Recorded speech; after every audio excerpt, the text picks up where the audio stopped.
High, good morning, welcome back to my channel. আমার নাম সুমিতা। আর আজকের ব্লগটা স্টার্ট হইল আমার ভাইয়ের ঘর থেকে। এই তো আমি এখন বিছনা টিছনা গুছাইতেছি। বিছনা টিছনা গুছাইয়া ভাবলাম কি ব্রেকফাস্ট কী করা যায়। যেহেতু ভাত সানডেতে ইজ নট আওয়ার থিং, মানে আমার আর ভাইয়ের থিং না সানডেতে ব্রেকফাস্টে ভাত খাওয়া। তো আমি আর আমার ভাই সকাল সকাল morning walk plus search for morning ব্রেকফাস্টের লিগে আমরা বাইরে হয়ে গেছি কি ব্রেকফাস্টে কী পাওয়া যায় ভালো। তারপরে আমরা খুঁজতে খুঁজতে একটা জায়গা পাইছি যেখানে ধোসা পাওয়া যায়, পরোটা পাওয়া যায়, বাকি ইডলিও পাওয়া যায়। এটা রাঙ্গিরখাড়ি পয়েন্টে। তারপরে আমরা ধোসা নিয়ে ঘরে গেছি। আমি, মা আর আমার ভাই আমরা তিনজনে ব্রেকফাস্ট করলাম মশলা ধোসা। খুবই টেস্টি আছিল অ্যাকচুয়ালি। রাঙ্গিরখাড়িতে দোকানটা আছিল। এটা অ্যাকচুয়ালি একটা মিষ্টির দোকান যেখানে ধোসাও পাওয়া যায়, ইডলিও পাওয়া যায়, বড়াপাও পাওয়া যায়, তারপরে বহুত কিছু আছিল মেনুতে।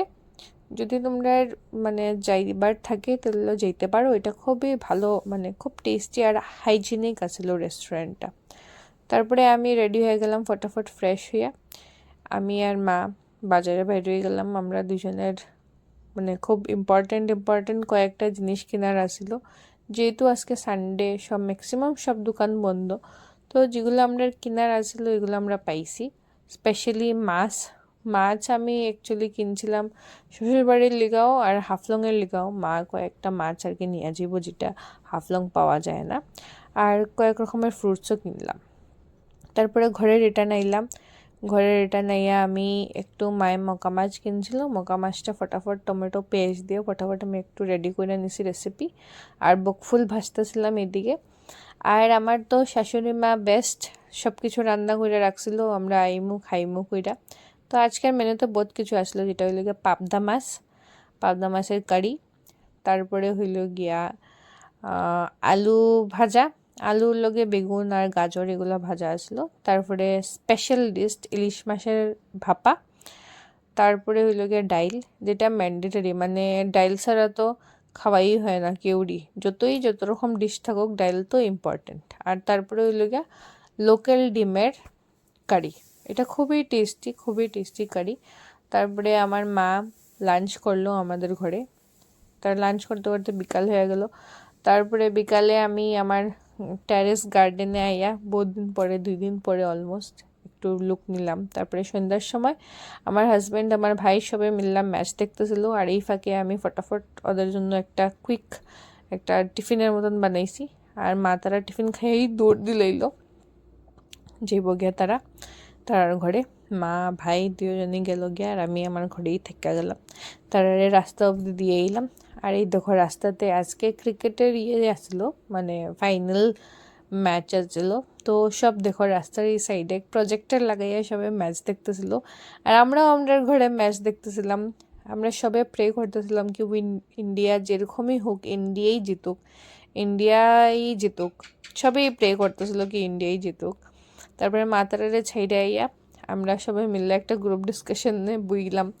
এই তো 2 দিন পরে আইলাম আমি ঘরে। তো সব কিছু ডিসকাশন চলতেছিল কে কীরকম কী চাই কি। আর এটা হইল গিয়া আমার ভাসুরের ছেলে। তো আমার ভাসুরের ছেলে যাইব গিয়া ওর জায়গাতে, ওর মামার বাড়িতে।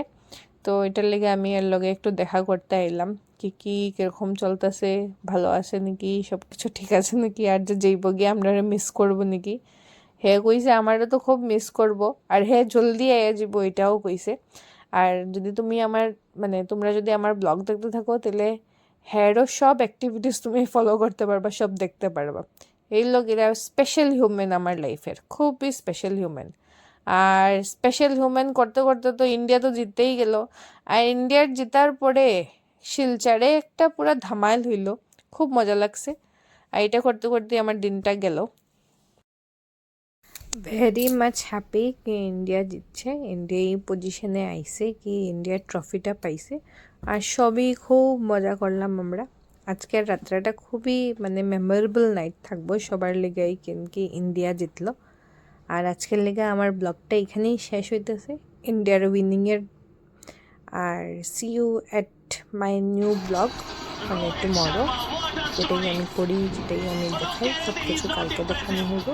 আর আজকে লিখা good night, bye, and stay healthy, and please like, share and subscribe to my channel. Good night everyone. Bye.